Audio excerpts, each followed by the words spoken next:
Today we're starting it a little bit differently. I just want to start with the quote. And the quote for today is, "You're nothing but a number of days, and whenever a day passes, a part of you passes away." This is a quote that I saw. A brother, may he rest in peace, a brother that was very dear and close to Anthony Joshua, a brother that passed away in the car accident that happened recently in Nigeria. This guy was a great soul, a great person, and a great human. He was actually quoting another person called Hassan ibn Raj or something like that. I don't really remember the actual author of that quote, but when I read it, it just hit me. It just hit me. And the reason I feel like it hit me is because of the way I just finished making a YouTube video about YouTube or a documentary video. I don't know if you guys have watched it. For those of you who haven't, I'll just give you guys a quick rundown. I kind of mentioned how life is too short to be afraid of anything, and life is too short to not do what you want to do, since most of us will most likely experience only 80 summers, 80 winters, 80 autumns, and 80 falls. Or, autumns and falls is the same thing, but 80 springs, I would say. And some of us might not even experience that. And a lot of us, or a lot of the people that have died, they have experienced only like 30 summers, or 10 summers, or 15 summers, or 20 summers. And in this brother's case, I think he experienced around 32 summers. And when you put things into perspective that way, you kind of think of how short life is, really, compared to the way we make things seem. And one thing I was reflecting on my way back from work today was because I walked, since I kind of missed my bus, so I walked. If you close your eyes and you're on the road outside, if you close your eyes and try to walk straight, you start panicking about everything and start feeling every little rubble. You'll start feeling the stones on the floor. You're starting to feel how the road is not that flat, I would say. And you start to notice those little things. And when I did that earlier, kind of gave me the perspective of how we actually think of our lives. Like, when you look at the grand scheme of things and you look at the bigger picture, no one is really caring about the pimple that you have, right? But you care about it. And just like when I close my eyes, I think about everything that will happen, even though the road is so huge. If I just try to walk straight for 10 seconds, I start panicking. Start thinking about, oh my God, am I going a little bit sideways? Am I going towards where the cars are? Am I going towards am I gonna hit a post, or am I gonna hit the light? Or, you know what I'm saying? So you start to overthink, and you start to microanalyze the situation, and you start to have anxiety. And one of the things that kind of shaves off your life expectancy is anxiety, and how your heart rate increases and decreases in very spontaneous ways, or in these quick bursts. And when I thought of that, I was like, wow, this really reflects on life. Just walking with your eyes closed for 10 seconds, that kind of summarizes how life is, because those 10 seconds feel like eternity. But when you open them again and you walk for another 10 seconds, it feels like nothing. And that's how life is. When you are living, it's like you have your eyes closed. You don't really know where you're going. And you don't know you don't know how things will pan out. And it feels like time is moving slow. But when you die, everything is done. Everything is closed. That chapter of you is gone. And those 10 seconds will feel quickly, because time is kind of a different... I don't want to get into it, but after you die, time is kind of like an irrelevant thing. It doesn't really have the same purpose that it does now. And you might even experience it a little bit differently.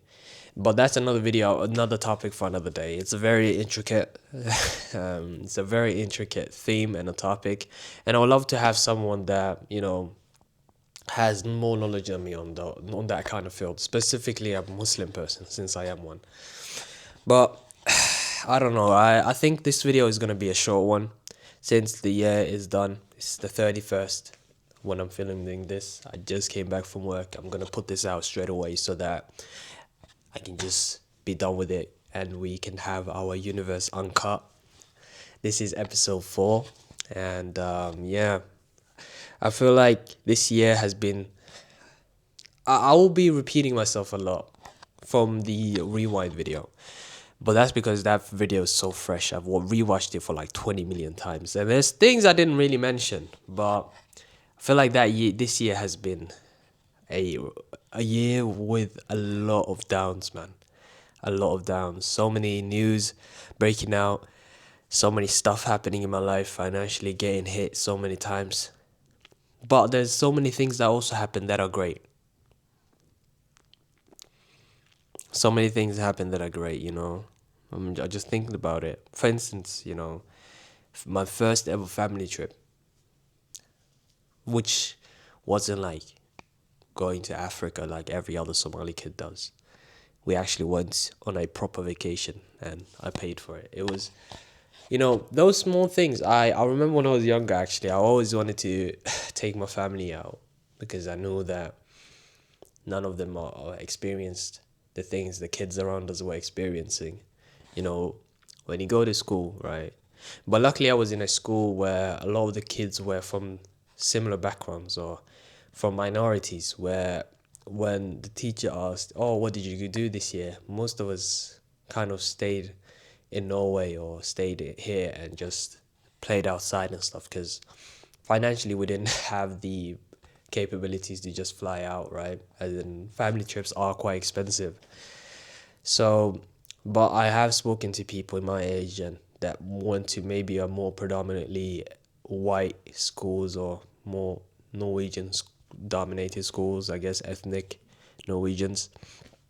And those stories that those kids used to say were like, yeah, I went so and so, I went to this place with my parents, we went to this place, we have a house in Spain, we have a cabin in Spain, all those sort of stuff. And they said that they used to lie and say like, yeah, I went to Netherlands this year, or yeah, during this week I had to go to Netherlands because, yeah, that's what I did.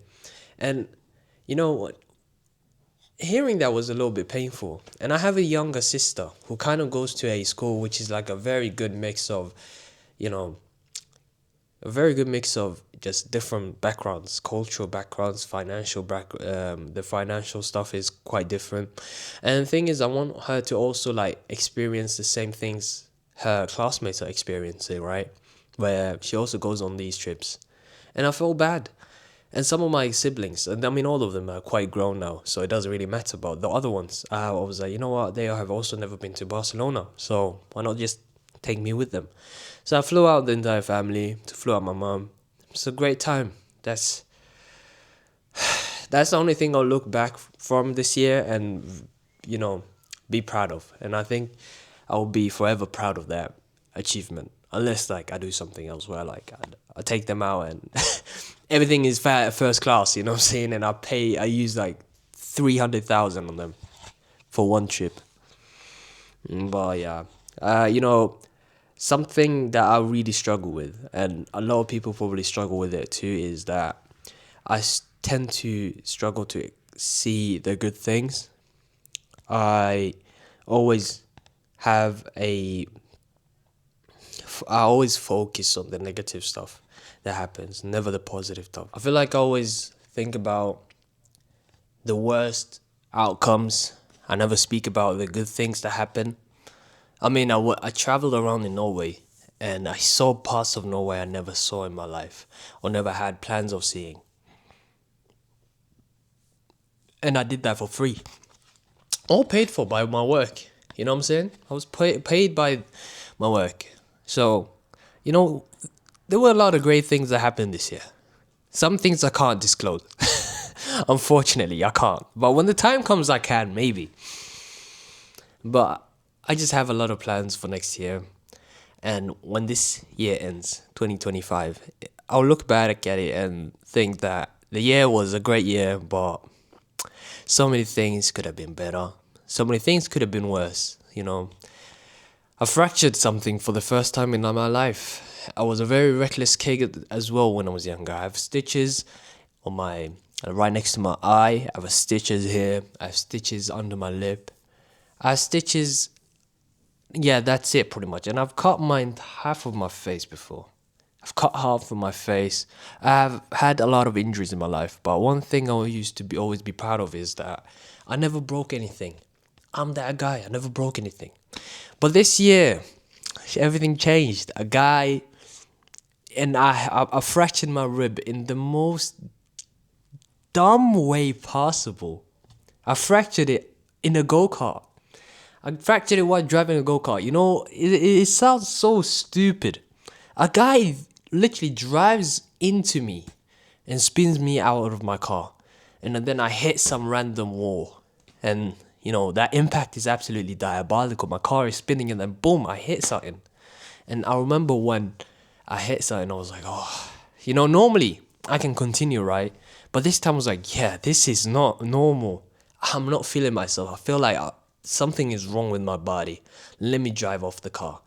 And, or like, let me drive off the track. So luckily I crashed right next to the exit. So I just drove to the exit, right? And I was like, I was telling the guy, yo, I can't drive, bro. I can't drive. I got hit. I think something is broken. I don't know what it is. Let me hop off. And luckily, I am a health practitioner. So, you know, so I understand, I know symptoms. And I understand it, right? I know my physiology. So it makes sense. So I hop off, I stand for a bit. I try to breathe a little bit. And I'm feeling this insane amount of pain. And I'm like, my God, I can't breathe. I literally can't breathe.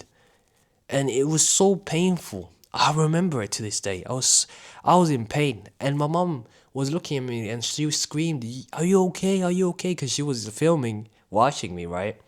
And my siblings. And I was like, yeah, I'm good. I'm just taking a breather. I didn't want to stress her. But I was like, yo, I am not okay. I'm feeling like I might die tonight, you know? I hope it's not no internal bleeding. I hope whatever I fractured, because I knew I fractured something, right? And I started touching the area and I was like, oh, I definitely fractured something, but hopefully the impact didn't like hit an organ or something. I'm not like internally bleeding. That was the only thing I was thinking about. But luckily, alhamdulillah, we're good. We're good. Nothing happened. We came back, you know, just took some painkillers and lived my days. And I couldn't sleep properly for like 6-7 weeks. That was the most annoying part. I couldn't sleep properly. I had to sleep like in this weird position where I had to have a pillow here, another pillow here, and also a pillow on my neck so that it doesn't hurt my neck when I'm sleeping. There was so many complications with this, and you know those things. At least I wasn't dead.